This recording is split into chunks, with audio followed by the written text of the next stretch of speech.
தர்மம் போற்றும் பாரதம் இது இணையில்லாமா காவியம் தர்ம அதர்ம வழியினிலே நன்மை தீமைக்கு இடையினிலே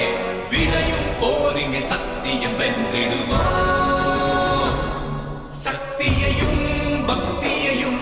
ஜென்மத்தின் முக்தியையும் அகிலம் போற்றிடும் அற்புத காவியம் கிருஷ்ணனின் மகிமையும் கீதையின் பெருமையும் ஒன்றாக சங்கமிக்கும் புண்ணிய காவியம்